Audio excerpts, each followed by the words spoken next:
I'm Francesca Maxime. And I'm Matt McClure. And this is Currents. As the crisis in the Gulf worsens, we'll find out how families are doing. The fashion police have their sights set on the worst dressed priests. And he wasn't a church artist, but this icon of the art world had an unexpected religious side. When he first moved to New York and he was living with his mother, they had an altar in their home.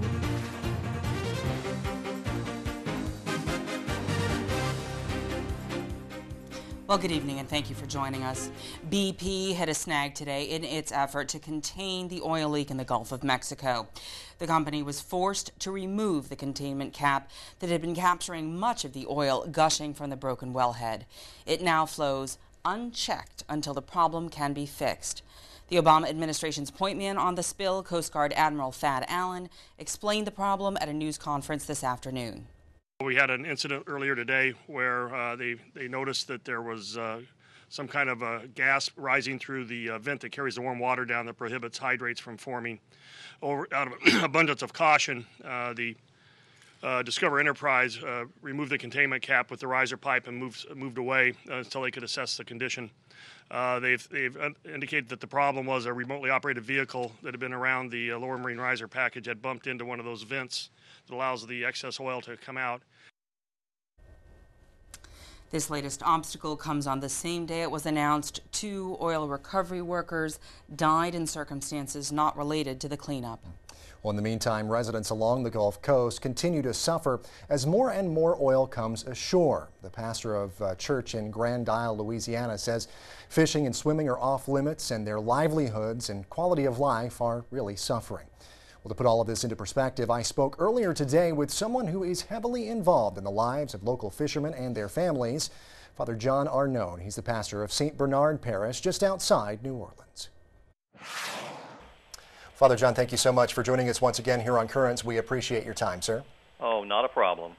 First of all, I just wanted to ask, give us an update on exactly what you're seeing, what people are telling you about their struggles right now as oil continues to flow into the Gulf of Mexico. Well, the struggles really continue to build and to mount because, with every passing day here, we're in the 60-something day period, and we keep hoping and waiting for this cap to happen, for the oil to stop, and it continues to flow. And of course, it seems like there's no end in sight. And so naturally, the anxiety, the stress level of parishioners are really building because it's still the fear of the unknown, and it's the reality of a destruction of a way of life and a lifestyle. Yeah, we heard, I believe, an update from Catholic Charities in New Orleans last week about 8,000 people or so had sought help from Catholic Charities. Has that number gone up at this point? It has. We have a major distribution on Tuesdays. We're here all week, Catholic Charities, but on Tuesdays we give out cards for the grocery store, and there was definitely an increase this past week and last week as well, so of new people that are coming for the first time looking for assistance. And so we anticipate that as the weeks continue to go on, that number is going to grow as people, really they come to terms with the reality of the financial hardship, and so many of our parishioners are really prideful in a sense that they don't like to look for help or seek help. Fishermen are strong people; they do it on their own, and it's really hard for them to come to terms and to realize that, I really can't make ends meet right now. I do need some assistance, and so we are seeing some of that come as well. Yeah. And we've talked a lot, of course, about the impact on the fishing industry. We've talked about the impact on wildlife as well. Also, another industry that is heavily affected by this is the oil industry itself. I mean, there are a lot of folks who work on the rigs who live in and along the Gulf Coast area. Are you hearing a lot from them about, of course, there's the moratorium on drilling in the Gulf. Until all of that gets sorted out in court, there's that drilling moratorium. Are there people there who you're hearing from or who are coming to Catholic Charities for assistance that are affected by that as well? They are because, Louisiana, the oil industry was one of the big employers. Even after the bust back in the 70s, it has really come back, and so many people, they're also dependent in the oil industry. They work on the rigs. They bring supplies to the boats. On the boats to the rigs. I mean, it's just a lot of jobs involved with all the activity in the Gulf. much less the actual production of oil and how, that affects our country. Right. Now you are in St. Bernard, Louisiana, correct? That is correct. Now that is just to the south and east of New Orleans, I believe, right there, not too far away from marshland at all. What are you seeing as far as oil in that area? Are we seeing a lot of oil in the marshes at this point where you are, or is it still kind of a little far away? Yeah. No, we have seen some oil in the marshes. It's almost a miracle that we don't have more. We've been watching this big blob, so to speak, out in the Gulf, and I guess with the currents, it's kind of prevented it from intruding even more than it has. But down here in St. Bernard, we've had some vacuum barges that have come in just in the last couple of days to actually suck up some of the oil directly from the top of the water. Of course, the big fear, is what is beneath the water, and that's still a great unknown. Right. Yeah, and of course. But yes, it has come in, and it is intruding the marshlands, and once it gets in the marsh and the grass, it's almost impossible to get that cleaned out, and of course that kills all of the stuff that is growing beneath there, all the little insects that will eventually grow to produce the food for the fish and the shrimp and everything else. Yeah, and of course the marshes are so important, not only of course for the wildlife there, but also to serve as a buffer to the cities and towns, including New Orleans, there along the coast, that they just rely on that so much when a hurricane comes ashore or any other big weather event as well. That is so true, and now that you mention that, with a tropical, they have an eye on something out, far out, and naturally whenever there's some kind of disturbance, it really puts people on edge even more so now. And for St. Bernard, having been one of the hardest hit areas from Katrina, and not having a lot of marshland and protection, to stop the wind and the waves, it's a major concern. And now with the oil, the concern is that if we do get some, tropical storms and waves and winds that push this water up, that's going to be oil in there as well, and that's going to kind of create some hot spots, and people are not going to be able to live in those areas where it comes apart. Yeah. All right. Well, Father John Arnone, thank you so much for joining us from the Archdiocese of New Orleans today. We really appreciate your time, and you are all still in our thoughts and prayers as this disaster continues to unfold. Thank you very much. I appreciate your support as well, okay? Thanks. Thank you very much. Thank you. Well, there is much more about the oil spill and relief efforts over on our website. Just go to currentsny.net and click on Riding the Wave. Stay with us. When we come back, we'll have the day's headlines, including an elderly nun dead after a hit-and-run crash in Manhattan.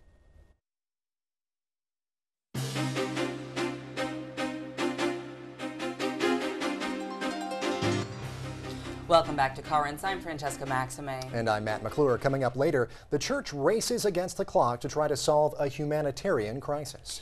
But first, let's have a look at the day's headlines.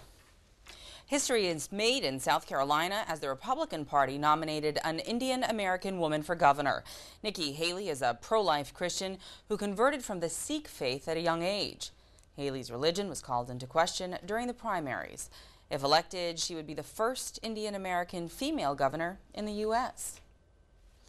A tragic story from Harlem as an 84-year-old nun is killed in a hit-and-run accident. Sister Mary Celine Graham was a member of the Franciscan Handmaids of Mary, a predominantly African-American religious order. She was reportedly hit by a car fleeing the scene of an armed robbery. 2 suspects have been arrested. Funeral arrangements have been set for a Catholic high school teacher in New Jersey who was killed last week. The body of Judith Novellino was discovered at her home in Cliffside Trail on Saturday. Novellino was a teacher at Morris Catholic High School. She had been stabbed more than 80 times. Police are looking for her ex-husband as a person of interest. The Pledge of Allegiance would be just a little shorter if some atheist groups had their way. Casey Roman has more on one campaign from North Carolina.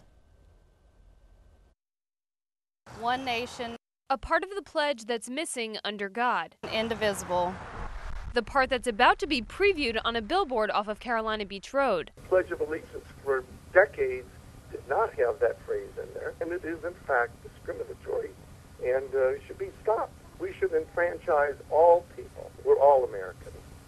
Mike Werner spoke to us by phone. He's a board member of the Humanists and Freethinkers of Cape Fear and part of a statewide campaign called the Godless Billboard. They want to raise awareness about the non-religious and discrimination against them. Don't think that Wilmington is all that religious. I think if you look at the statistics, that will not bear out. Nearby businesses say they're trying to grin and bear the future billboard, worrying that it might deliver the wrong message. Kind of in disbelief a little bit.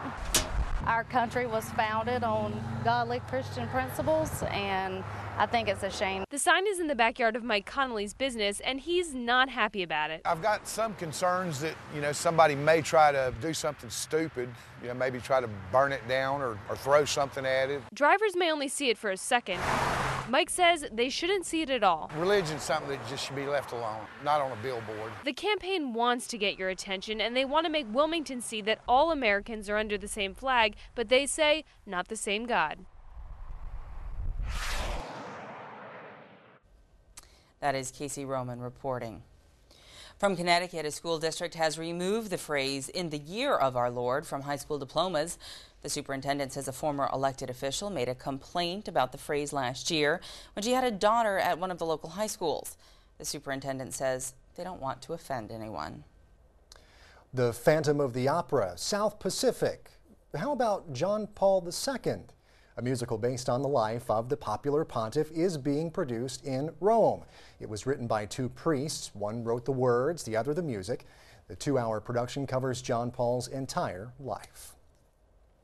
The predominantly Catholic Principality of Monaco will have its first princess in 28 years. The engagement of Prince Albert to former Olympic swimmer Charlene Wittstock has been announced. Albert took the throne in July 2005 after his father, Prince Rainier, died. His mother, former actress Grace Kelly, and the last princess of Monaco, was killed in a car crash back in 1982. And finally, forget about red carpet fashions. Web surfers now have a chance to vote for the worst dressed priests. We get details on that story now from Rome Reports. Bad taste has even invaded vestries. This blog has the proof. It shows some of the most daring and ugliest dressed priests in the world. Some outfits are simply out of style, while others could appear in modern or surrealist art museums, with designs ranging from the abstract to the absurdly colored. The blog also has a vote going for the worst dressed of 2009-2010, but the period for registering your vote is coming to a close.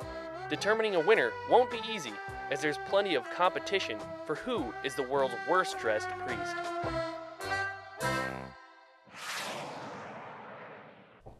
That last one looked like a Rubik's Cube. I know.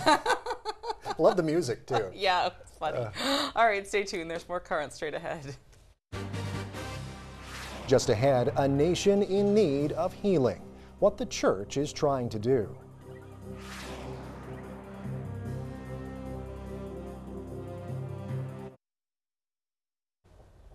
Welcome back. Coming up, news of a surprising Catholic connection to one of the world's most celebrated artists. But first, turning to another story making headlines today.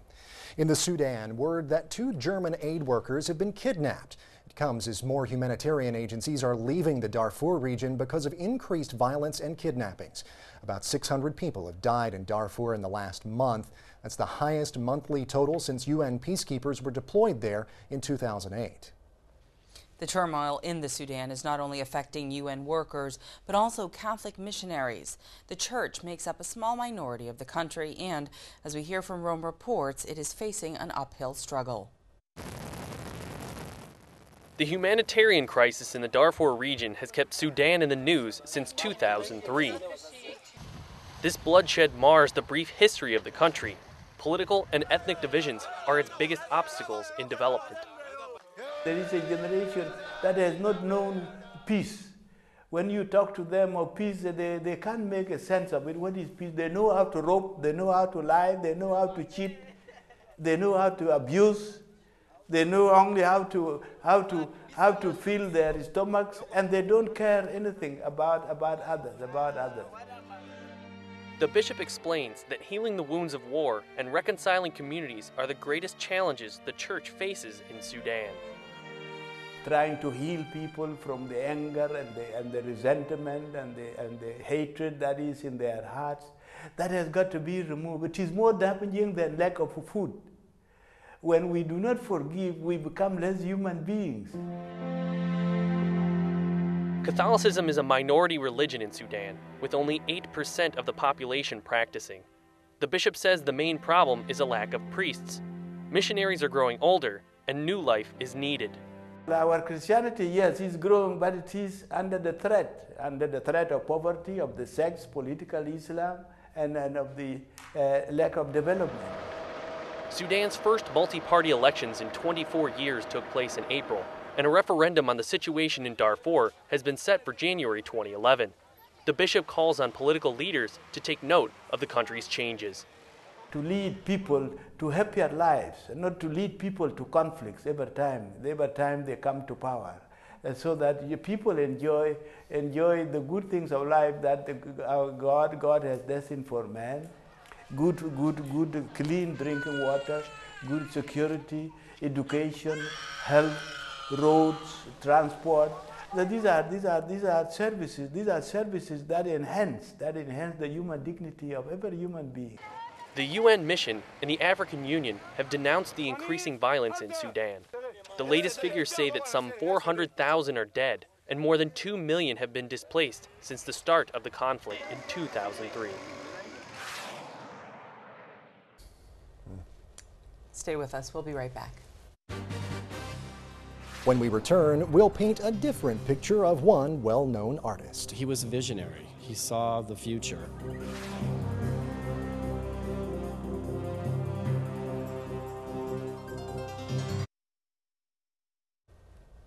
So would you pay $254,000 for a Polaroid photograph? I don't think I could. Yeah, right.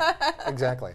Well, actually somebody did this morning right here in New York. The photo was one of 1,200 sold at Sotheby's in a special auction of the Polaroid collection. But it wasn't just any Polaroid that went for $250,000. This one was a self-portrait of one of the most celebrated, controversial, and outrageous artists of the 20th century.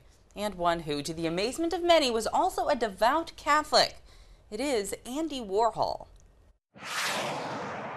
That's right, it's Andy Warhol, perhaps best known for his 1960s pop art phase with images like Campbell's soup cans and Marilyn Monroe. But the images here at the Brooklyn Museum of Art are quite different. We'll take you inside. Andy Warhol is as misunderstood as he is famous. Warhol was born in Pittsburgh in 1928 to Eastern European immigrants. Ill as a child, he became close to his mother and spent much of his time recuperating in bed, drawing. From these humble beginnings came one of the most renowned artists of the past century. Primarily remembered for his contribution to the 1960s movement known as pop art, he had a reputation for living on the wild side. He's on television, he's in the nightclubs, he's doing Interview magazine, he's making movies, he's hobnobbing with the rich, the famous, the stars of his age. He also had a completely different side of his life that was unknown to almost everyone except a very few close confidants. He didn't like to be touched. He was afraid around large numbers of people, and he practiced the Catholic faith. More precisely, the Byzantine Catholic faith, an integral part of his upbringing. He would, walk down the street and pop into the St. Vincent Ferrar Church in the high 60s or whatever it was, I can't remember. But I would wait outside, he would go in, he'd come back out, and we'd continue walking. He also practiced his faith outside the church, often giving up Thanksgivings to volunteer in soup kitchens. When he first moved to New York and he was living with his mother, they had an altar in their home. But this was not revealed until John Richardson read his eulogy at the memorial service. And he said, the key to Andy Warhol's psyche is his religious side. This emphasis is evidenced in his obsession with iconography, influenced in part by the repetition of religious icons featured so prominently in the Byzantine church of his childhood. This show begins at a very important moment in his life. He turns 50. It was also exactly 10 years after the assassination attempt. And Warhol started to think about what was going to be his future, what was going to be his legacy. He went back into the studio and he went back to painting. We sort of begin to see Warhol sort of thinking about his career, but there's also very much a sort of reflection on death. The Last Supper project was very important to him. I mean, it was a commission project through the art dealer Alexander Yolas, but he wouldn't have taken on the commission if he didn't think it was really important. Warhol produced more than 100 works in that series, and in fact was still working on that series when he died. Even to find the right Last Supper image was a fascinating thing, because he was a great editor and he was looking for the right, reproductions. The right reproduction repeated 112 times. Also critical, his juxtaposition of images, almost casually casting a price tag alongside an image of Jesus Christ.